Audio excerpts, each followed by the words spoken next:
Hi everyone. Today's topic is valence bond theory of coordinate compounds. So generally when you come to valence bond theory, it is explaining the bonding between the central metal ion and the ligand. That means how the central metal ion is bonding with the ligand through coordinate covalent bond, and also it is explaining the different type of the hybridizations due to the overlapping of the s, p and d orbitals. According to this hybridization, what is the geometry of the compounds, and according to that one it is predicting the magnetic properties of the coordinate compounds. Okay, before going to valence bond theory, first let us come to coordination pair. The coordination pair contains central metal or metal ion, ligands and coordination number. What is the meaning of the ligand? The ion or molecule which is coordinately bonded with central metal ion. Mostly the bond between the central metal ion and ligand is coordinate covalent bond. So which is forming the coordinate covalent bond with central metal ion is called ligand. And what is the meaning of the coordination number? The number of ligands attached to central metal ion. For example, in this case, total 6 ammonia molecules are attached to cobalt. So the coordination number of this compound is 6. So this you have to remember. The central metal ion, ligand and coordination number. Main postulates of valence bond theory. To understand the valence bond theory, first you have to remember what is the central metal ion, what is the oxidation state of central metal ion, according to that oxidation state what is the electronic configuration of that central metal ion. So first you have to remember these three things: central metal ion, its oxidation state and electronic configuration. For example, let us take this example COCN taken 6 3 minus. In this the central metal is the cobalt and its oxidation state is +3. In this the cobalt present in the +3 oxidation state. And when you come to cobalt electronic configuration, it is 3d7 4s2. The electronic configuration of the cobalt is 3d7 4s2. That means it contains the 7 electrons in the d orbital, that is the 3d orbital, and 2 electrons in the 4s orbital. And when you come to cobalt +3, by losing 3 electrons, cobalt +3 formation takes place. So from where these 3 electrons are losing? 2 electrons from the 4s and 1 electron from the 3d. So that means total it is losing the total 3 electrons. So 2 electrons from the 4s and 1 electron from the 3d. So generally the paired electrons will be lost. So when it is losing, so the paired electron will lose. So this is the electronic configuration of the CO +3 ion. The cobalt +3 ion electronic configuration is 3d6 4s 0. So first you have to write the cobalt +3 electronic configuration, and after that what happens? The central metal ion provide a set of vacant sp and d orbitals by rearranging their electrons equal to the number of its coordination number. What is mean by this one? So generally the central metal ion can provide the vacant d orbitals equal to the coordination number. What is the coordination number of this compound? 6. So that means the cobalt +3 should provide the 6 vacant d orbitals. How it is providing the 6 vacant d orbitals? So by rearranging the electrons. How it is rearranging? See here, total these 4 unpaired electrons are there. So these 4 unpaired electrons are rearranging and they are converting into the paired electrons. So promote this electron to this orbital, promote this electron to this orbital. Like that the central metal ion is rearranging their electrons and forming the electronic configuration. So by providing the number of vacant d orbitals equal to the coordination number. So like that, first the central metal ion will rearrange their electrons to produce the vacant d orbitals is equal to the coordination number of the central metal. So that means here how to remember? First to write the central metal electronic configuration, So if it is a cobalt 3d7 4s2, and remember the oxidation state of the central metal, here it is a plus 3 oxidation state, that means it is losing 3 electrons to produce the plus 3 oxidation state. So from where the electrons are losing, it will lose the outermost orbit, that is the 4s, and after that 1 electron from the 3d, that is one paired electron. So by losing these 3 electrons, it is converting into CO plus 3, and this is the CO plus 3 electronic configuration, that is 3d6, and after that it is rearranging these electrons to produce the vacant d orbitals to equal to the coordination number. This is the first postulate. And after that what happens? The vacant d orbital metal undergo hybridization. So that means first it is forming the vacant d orbitals equal to the coordination number, and after that it is going into the hybridization, the overlapping of orbitals. That means here intermixing of the orbitals will take place. Due to the intermixing, that will enter into the hybridization. So in this case, the cobalt is enter into the d2sp3 hybridization. That means here 2 d orbital, 1 s orbital, 3 p orbitals. So this hybridization is called d2sp3. The hybridization is again depends upon the coordination number. So if the coordination number 6, that will enter into the d2sp2, what is that one, hybridization. So like that, according to the coordination number, that will enter into different type of the what is that one, hybridization. To understand this one, let us come to different type of the coordination numbers and its hybridization and geometry. When you come to coordination number is 2. If the central metal ion is having the coordination number 2, that metal will goes to sp hybridization, that molecule is present in the linear shape. If the coordination number is 3, the hybridization is the sp2 hybridization, that molecule is present in the trigonal planar shape. If the coordination number is 4, that molecule is having the total 2 types of the hybridization, dsp2 hybridization, sp3 hybridization.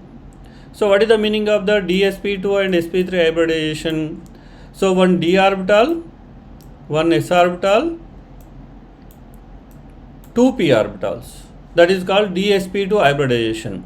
What is the sp3 hybridization? If these 3 orbitals, s orbital and p orbital, will enter into hybridization, that is called sp3. So later in the examples you can discuss about this one. So if the dsp2 hybridization, the molecule is present in the square planar, and if the sp3 hybridization, the molecule is present in the tetrahedral shape. And if it is having the coordination number 5, if the molecule is having coordination number 5, it is also having 2 types of the hybridization, sp3d and dsp3. So sp3d hybridization, it is present in the trigonal bipyramidal shape. dsp3 hybridization, it is present in the square pyramidal shape. The shapes are different. Here it is trigonal bipyramidal, that means in the trigonal bipyramidal, on the plane 3 ligands are present, above one ligand and below one ligand. In the square pyramidal, on the plane it is having the total 4 ligands, and above or below is having another ligand. And when you come to coordination number 6, it is having again 2 types of the structures. One is the octahedral, next one is the trigonal prismatic structure. So like that. So depends upon the number of ligands attached to central metal ion, the central metal ion will goes to different type of the hybridization. If the coordination number 2, sp hybridization, coordination number 3, sp2 hybridization, coordination number 4, it may be dsp2 or sp3 hybridization, coordination number 5, it may be sp3d or dsp3 hybridization, coordination number 6, sp3d2 or sd5 or sp3d2 hybridization. According to that one, you are getting the structure. So like that, first the central metal ion is providing the number of vacant d orbitals according to the hybridization, and that number of d orbitals will enter into the hybridization and giving the what is that one, different type of the shapes. Let us come to after the formation of the number of vacant d orbitals and after the formation of the hybridization, next what happens? The ligand will donate the lone pair of electrons. What it may be ligand? For example, in this example, total 6 cyanides are attaching. That cyanide is donating the lone pair electron to the central metal vacant orbital. So these vacant orbitals, they are enter into the hybridization, and into that hybrid vacant orbitals the ligand is donating the electron pair. So donating the electron pair, that is ligand is donating the electron pair and central metal ion providing the empty orbital. That's why it is called coordinate covalent bond. So 2 electrons present in the bond is what is that one, donated by only one atom. That's why it is a coordinate covalent bond. So that means the coordinate covalent bond formation takes place between the central metal ion and ligand. Like that the bond formation takes place between the ligand and central metal, the bond formation takes place. And one more thing here, when you are going to create the number of vacant d orbitals, you have to remember which type of the ligand is attached to central metal ion. So already know that one, there are two types of the ligands, strong ligand and weak ligand. If the strong ligand is attached to central metal ion, that ligand will pair up the d electrons. What is the meaning of this one? For example, let us come to Ni plus 2. If the Ni plus 2 is attached to cyanide, the cyanide is capable to rearrange the electrons. That means in the nickel plus 2, 2 unpaired electrons are there, but when it is attached to a strong ligand, these electrons are pairing takes place and it will convert into like that. And in this case, the hybridization is the dsp2. One d orbital, one s orbital, 2 p orbitals. That means if the strong ligand is attached to central metal ion, it is having the capability to pair the d electrons. So that means the pairing of the d electrons will be takes place before the hybridization. But in case of the weak ligand, for example fluoride, chloride, like that. So when a weak ligand is attached to central metal ion, it can't pair up the d electrons. For example, let us come to same nickel plus 2, when it is attached to chlorine. The chlorine is a weak ligand. So due to the weak ligand, these unpaired electrons can't pairing. So this ligand can't pair the electrons. That's why what happens, it is having the as it is electronic configuration, and this compound will enter into the sp3 hybridization. That is 1 s orbital, 3 p orbitals. It will enter into sp3 hybridization. So this thing you have to remember. So which type of the ligand is attached to central metal ion? If it is a strong ligand, pairing of electrons takes place. If it is a weak ligand, the pairing of electrons can't takes place. So in these cases what happens, the hybridization will be changes and magnetic properties also changes and geometry also changes. That means hybridization changing. For example, here it is dsp2 electronic hybridization, and here it is sp3 hybridization. dsp2 square planar structure, sp3 what is that one, tetrahedral structure.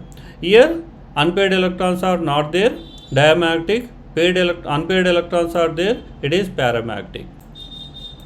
And one more thing here you have to remember. So depends upon the type of the d orbital involved in the hybridization.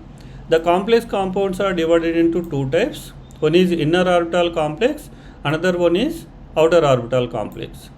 Inner orbital complex is nothing but if the n-1 d orbital is involved in the hybridization, is called inner orbital complex.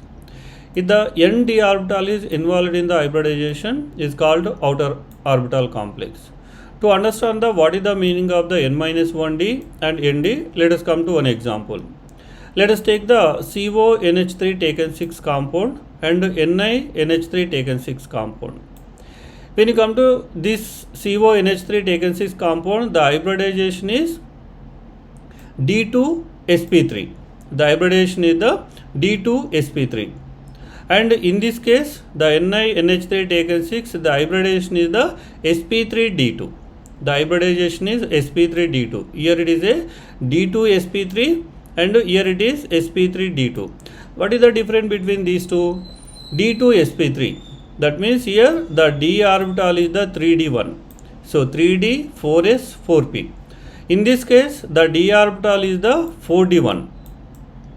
So 4s, 4d, 4s. That means in case of this transition elements, the outermost is the fourth shell.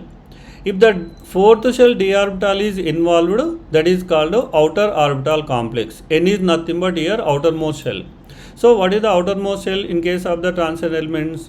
Here it is the 4. So that's why if the 4d is involved, it is called outer orbital complex. What is the meaning of the n minus 1? In case of the CONH3, the d orbital is the 3d one. The valence shell is the 4th, but d orbital is present in the 3d. That's why it will be written as n minus 1. So if the n minus 1, that is 3d orbital is involved, inner orbital complex. If the 4d orbital is involved, that is called outer orbital complex. So these are the two types of the what is that one complexes, depends upon the type of the d orbital involved in the hybridization. And one more thing here you have to remember, paramagnetic and diamagnetic. It is simple thing. If the complex compound is having the unpaired electrons in the structure, that is called paramagnetic. If the complex compound is the having the paired electrons, is called diamagnetic. For example, let us come to CONH3 taken 6 and NiNH3 taken 6. In CONH3 taken 6, there is no unpaired electrons. All paired electrons are there. That's why it is a diamagnetic in nature. And when you come to this compound, NiNH3 taken 6, it contains the total 2 unpaired electrons in the structure. It is a paramagnetic. That means if any compound contains the unpaired electrons in, it is a paramagnetic. And if any compound contains the only paired electrons, is a diamagnetic compound. Okay, next let us come to examples of VBT theory. So in this I am going to tell the simple tricks how to write a structure according to the valence bond theory. To write the structure of the any compound according to the valence bond theory, first you have to remember what is the central metal ion, what is the type of the ligand is attached, and what is the coordination number. These three things first you have to remember. Central metal ion, for example in this chromium, and type of the ligand is that strong ligand or weak ligand. So ammonia is a weak ligand, and coordination number. First you remember these three things, and after that write the atomic number of the central metal. For example chromium, atomic number of the central metal is what is that one, 24, and its electronic configuration is 3d5-4s1. The outermost electronic configuration of the chromium is 3d5-4s1. And after that go to the chromium ion. The chromium present in the +3 oxidation state, means it is losing 3 electrons. By losing these 3 electrons, it is converting into chromium +3. Write the chromium +3. So the chromium +3 oxidation state is 3d3. And after that go to the type of the ligand. Here ligand is the weak field ligand. When it is a weak field ligand, the rearrangement of the electrons can't takes place. You have to remember this one. If the weak field ligand is there, the rearrangement of the electrons can't takes place. So that means this contain the 3 unpaired electrons as it is, and the remaining empty orbitals will enter into hybridization. That's why what is the hybridization of this one? D2sp3.